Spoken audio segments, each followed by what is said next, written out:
भक्तजनों, इस चार बातें को आप ख्याल रखिए। इस चार बातें को आप मान कर चलते हैं, अगर करते हैं तो आपका ज़रूर चमत्कार होने वाला है। आपका आए हुए संकट ज़रूर दूर हो जाएंगे। शनिवार के दिन भैरव का पूजा करें, पीपल में जल चढ़ाए, कुत्ते को भोजन खिलाए, कौओं को भोजन कराए। शनि देव प्रसन्न होते हैं इससे। इस चार बात का मान लीजिए, इसे करके देखिए, शनि भगवान आप पर जरूर चमत्कार करेंगे। पहला, भैरव बाबा की पूजा करें।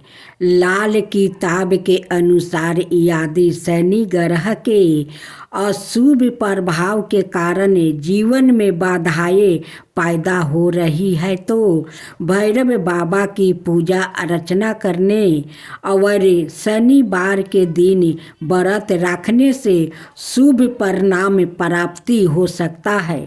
दूसरा, पीपल के पेड़ पर जल चढ़ाए। माना जाता है शनि पीड़ा से गृहस्थी मनुष्य को ही नहीं बल्कि सभी जातकों को शनिवार के दिन पीपल के वृक्ष को जड़ में जल अर्पित करना चाहिए।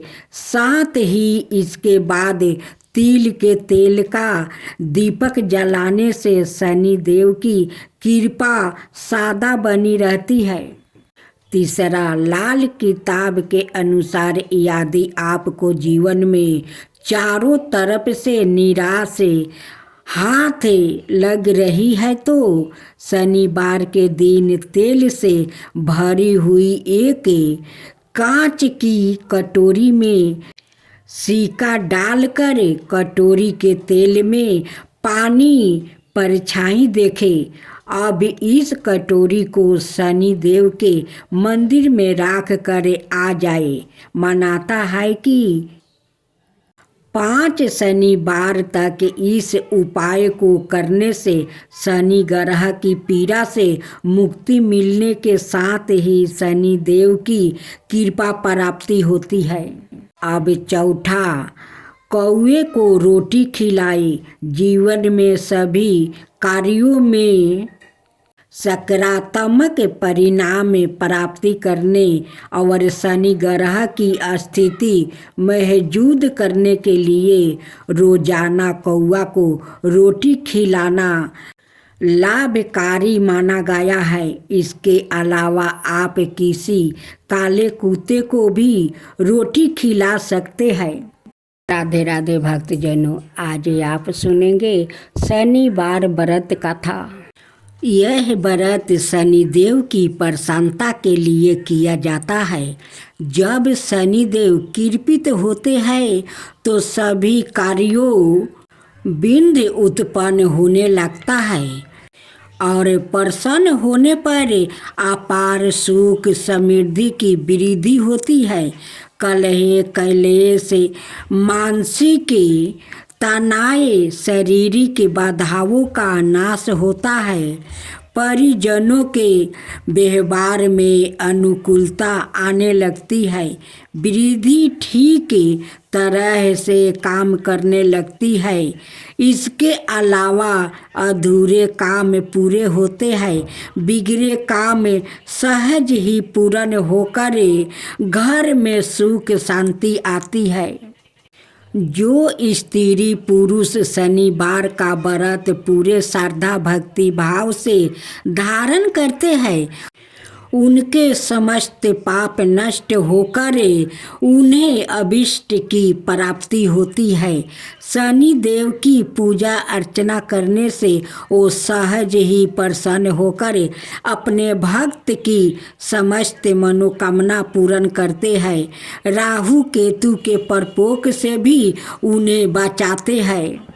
पूजन विधि विधान यूँ तो यह व्रत किसी भी मास के शुक्ल पक्ष के प्रथम शनिवार से आरंभ किया जा सकता है, लेकिन श्रवण मास के तीसरे शनिवार से आरंभ का ज़्यादा महात्म्य बताया गया है। उसे 19 या 51 व्रतों को करने का विधान है।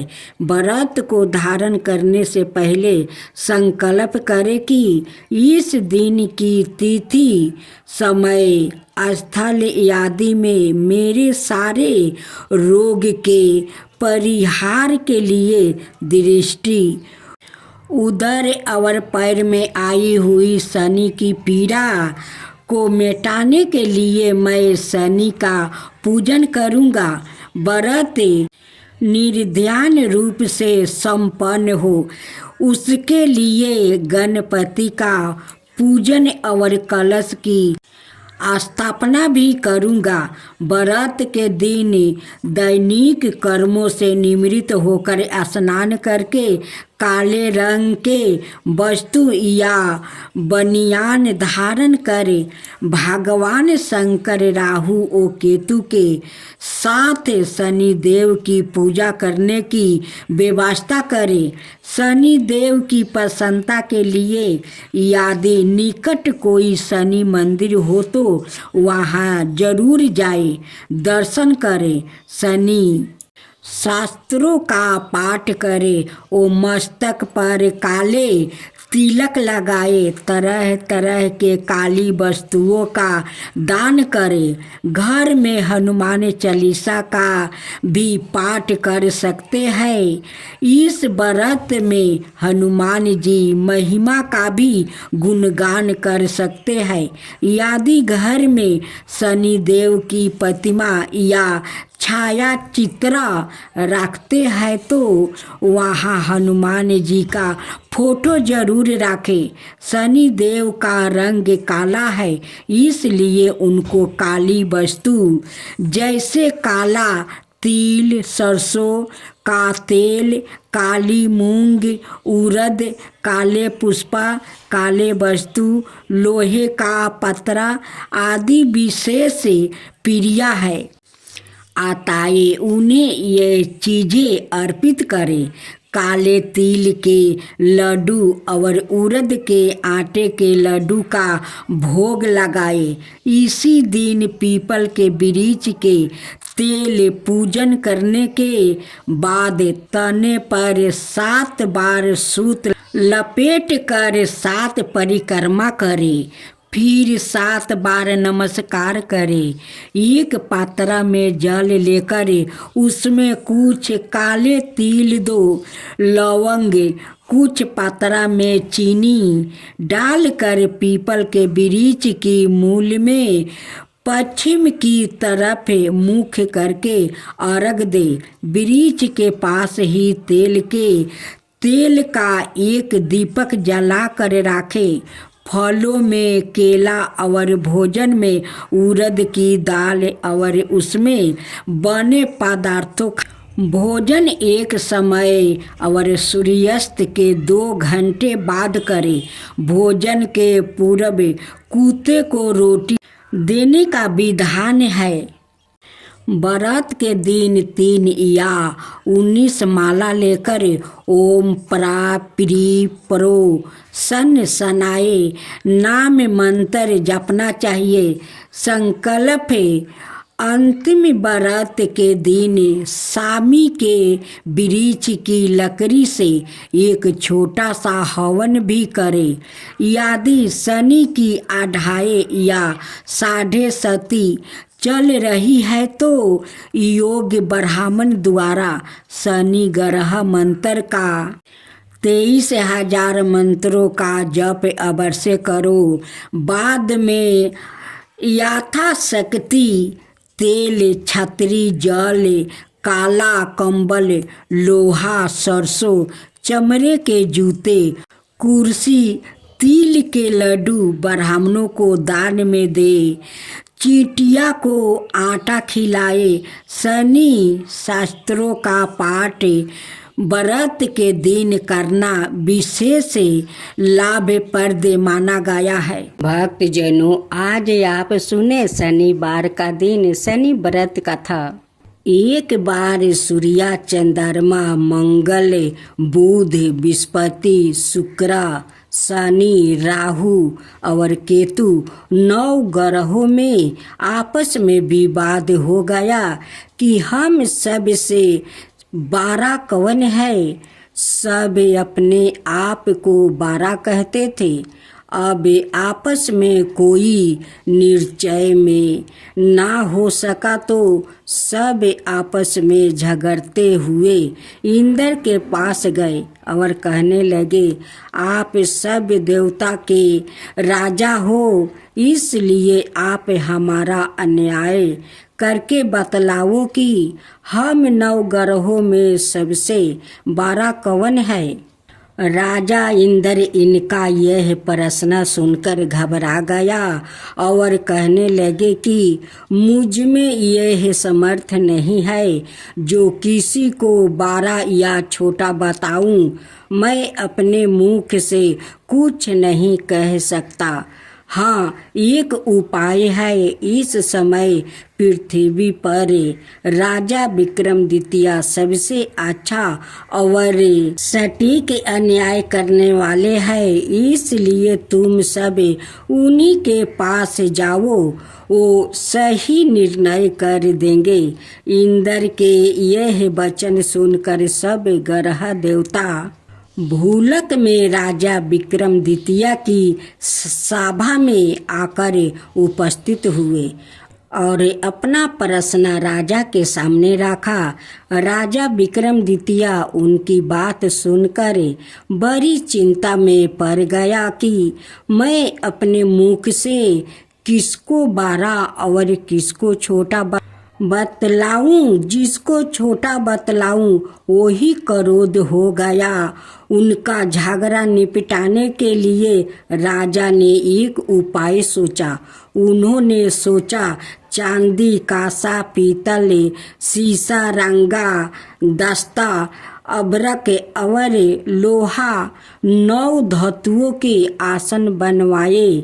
सबसे आसनों के कर्मों से जैसे सोना सबसे आगे और लोहा सबसे पीछे बिछाए गए। इसके पश्चात राजा ने सब ग्रहों से कहा कि आप सब अपने अपने आसनों पर बैठिए।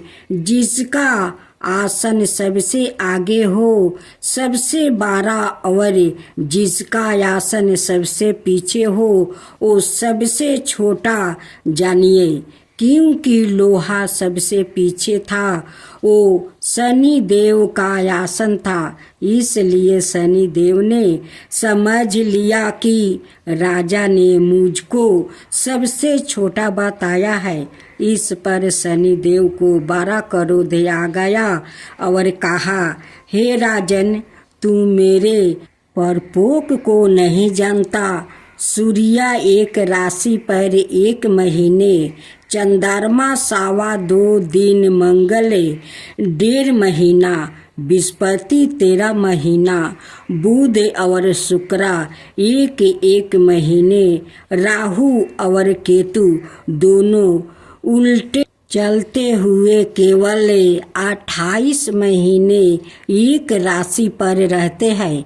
परंतु मैं एक राशि 2.5 अथवा 7.5 साल तक रहता हूँ।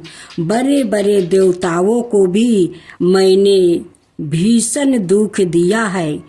राजन सुनो, राम जी को 7.5 आई और वनवास हो गया। रावण पर आई तो राम और लक्ष्मण ने लंका पर चढ़ाई कर दिया, रावण के कुल का नाश कर दिया। हे राजा, तुम अब सावधान रहना। राजा ने कहा, जो कुछ भाग्य में है देखा जाएगा। उसके बाद अन्याय ग्रह तो प्रसन्नता के साथ चले गए, परंतु शनि देव तो वहाँ से बड़े ही क्रोध से सिधारे। कुछ कल व्यतीत होने पर राजा को 7.5 की दशा आई। शनि देव घोड़ा के सौदागर बनकर अनेक सुंदर घोड़ों के सहित राजा की राजधानी में आए। जब राजा ने सौदागर के आने की खबर सुनी तो अपने अश्वपाल को अच्छे अच्छे घोड़े खरीदने की आज्ञा दिया। अश्वपाल ऐसी अच्छी नस्ल के घोड़े देखकर और उनका मूल्य सुनकर चकित रह गया। तुरंत ही राजा को खबर दिया।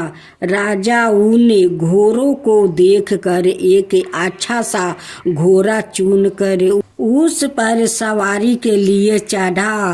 राजा के घोड़े की पीठ पर चढ़ते ही घोड़ा जोर से भागा। घोड़ा बहुत दूर एक बड़े जंगल में जाकर और राजा को छोड़कर अदृश्य हो गया। उसके बाद राजा अकेला जंगल में भटकता फिरता रहा। बहुत देर तक पश्चात राजा ने भूख और प्यास से दुखी होकर भटकते भटकते एक ग्वाला को देखा।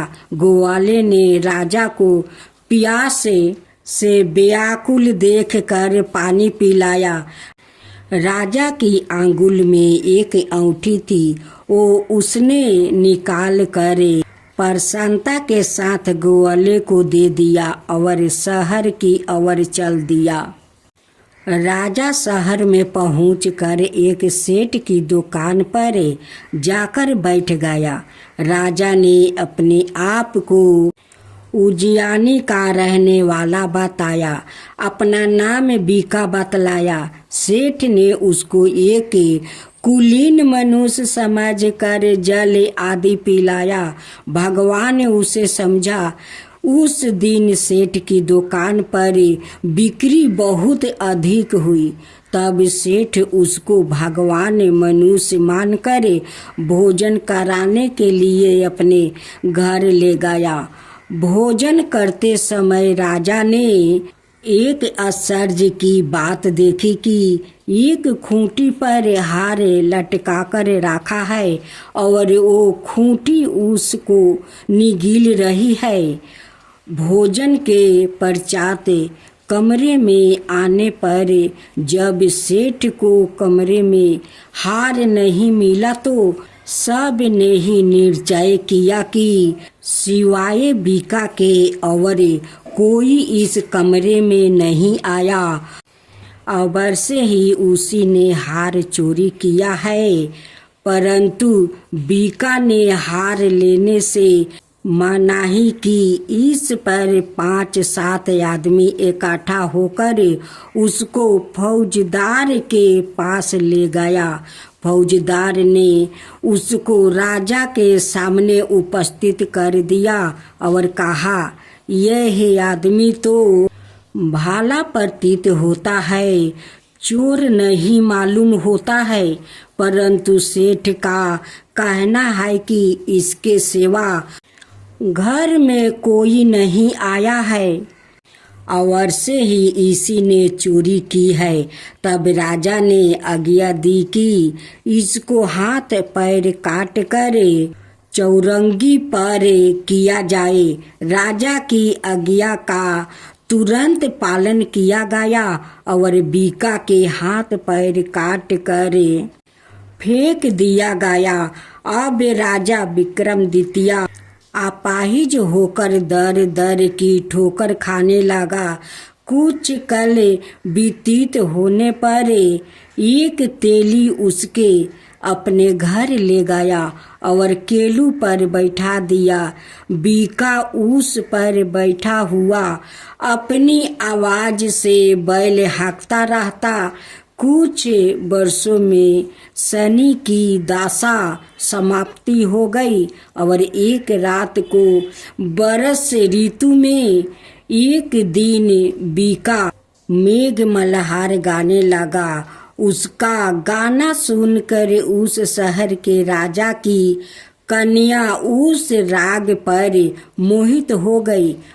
कन्या ने दासी को भेज कर मल्हार गाने वाला को बुलाकर लाने को कही।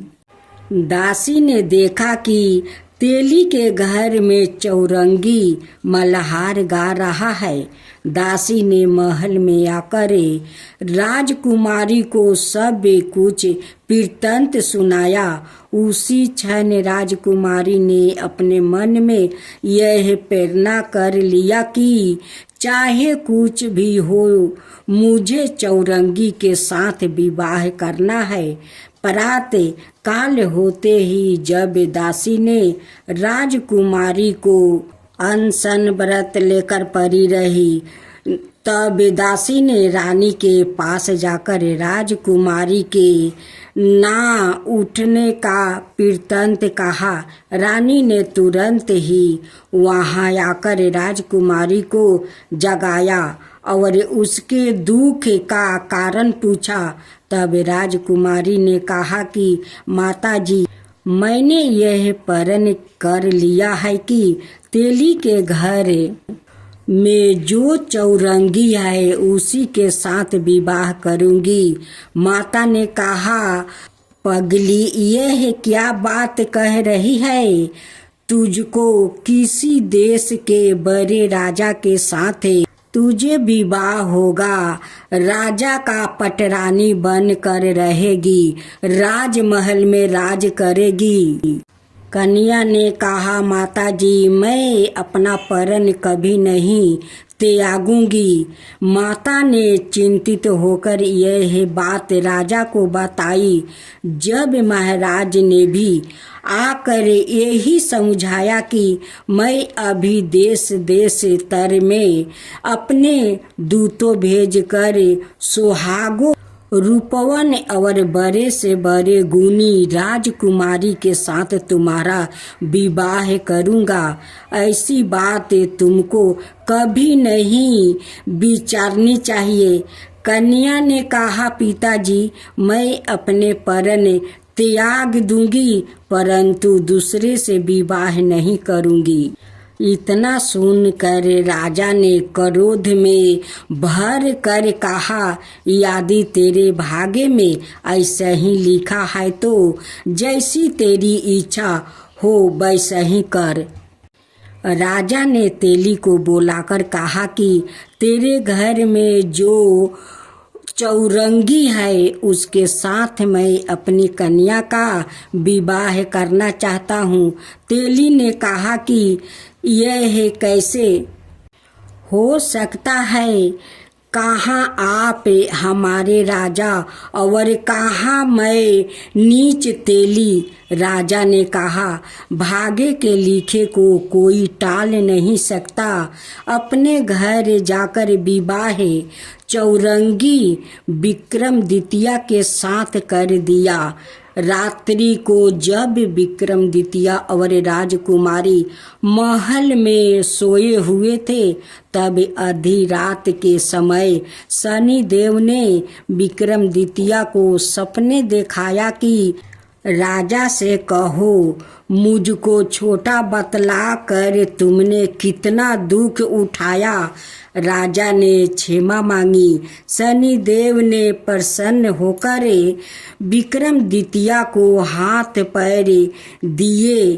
तब राजा ने कहा, महाराज, मेरी एक प्रार्थना स्वीकार करे।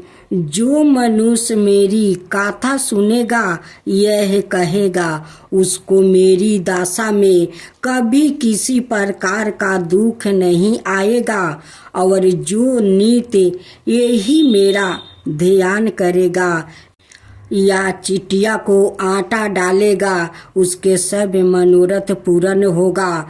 इतना कहकर शनि देव अपने धाम को चले गए।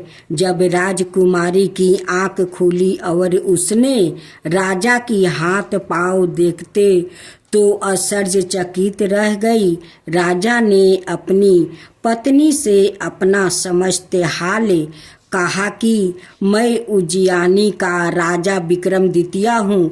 यह बात सुनकर राजकुमारी अत्यंत प्रसन्न हुई। प्रातःकाल राजकुमारी से उसकी सखिया ने पूछा तो उसने अपने पति का समस्त वृत्तांत कह सुनाया। तब सबने प्रसन्नता प्रकट की और कहा कि ईश्वर ने आपकी मनोकामना पूर्ण कर दिया है। जब उस सेठ से यह बात सुनी तो वो सेठ विक्रमादित्य के पास आया और उसके पैरों से गिर कर क्षमा मांगने लगा कि आप पर मैंने चोरी का झूठा दोष लगाया था, अतः आप मुझको जो दंड दे। राजा ने कहा, मुझ पर शनि देव का प्रकोप था, इसी कारण यह सब दुख मुझको प्राप्ति हुआ। इसमें तुम्हारा कोई दोष नहीं। तुम अपने घर चलकर श्रद्धा पूर्वक भोजन करोगे। राजा ने कहा, जैसी आपकी मर्जी हो वैसा ही करे। सेठ ने अपने घर जाकर अनेक प्रकार के सुंदर भोजन बनवाए और राजा विक्रमादित्य को 56 भोजन दिया। जिस समय राजा भोजन कर रहे थे, एक अत्यंत आश्चर्य की बात सबको दिखाई दिया। जो खूंटी पहले हार निगल गई थी, वही अब हार उगल रही है। जब भोजन समाप्त हो गया तो सेठ ने हाथ जोड़कर बहुत सी मोहर राजा को भेंट किया और कहा, मेरे श्री कुंवारी नाम का एक कन्या है, उसका साथ विवाह आप करो। उसके बाद सेठ ने अपनी कन्या का विवाह राजा विक्रमादित्य के साथ कर दिया और बहुत सा धन दहेज आदि दिया। इस प्रकार कुछ दिनों तक वहां निवास करने के पश्चात विक्रमादित्य ने शहर के राजा से कहा कि अब मेरी उज्जैनी जाने की इच्छा है। फिर कुछ दिन बाद विदा लेकर राजकुमारी मन भवानी सेठ की कन्या श्री कुंवारी और दोनों जगह से दहेज में प्राप्त अनेक दासों दासियों रथों और पालकियों सहित विक्रमादित्य उज्जैनी की तरफ चले। जब शहर के निकट पहुँचे, पूर्ववासियों ने राजा के आने का संवाद सुना तो समस्त उज्जैनी की प्रजा अगवानी के लिए आई। बड़ी प्रसन्नता से राजा अपने महल में पधारे। सारे शहर में बड़ा भारी उत्सव मनाया गया और रात्रि को दीपमाला की गई। दूसरे दिन राजा ने शहर में यह घोषणा करवा दिया कि शनिचर देवता सब ग्रहों के सबर परी है। मैंने इनको छोटा बतलाया था, इसी से मुझको भीषण दुख प्राप्ति हुआ। इस कारण सारे शहर में सदा शनिचर की पूजा और कथा होने लगी और प्रजा अनेक प्रकार के सुख भोगती रही। जो कोई शनिचर की इस कथा को पढ़ता अथवा सुनता है, शनि देव की कृपा से उसके सब दुख दूर हो जाता है। शनि देव की कथा को व्रत के दिन अवश्य पढ़ना चाहिए। ओम शांति, ओम शांति, ओम शांति।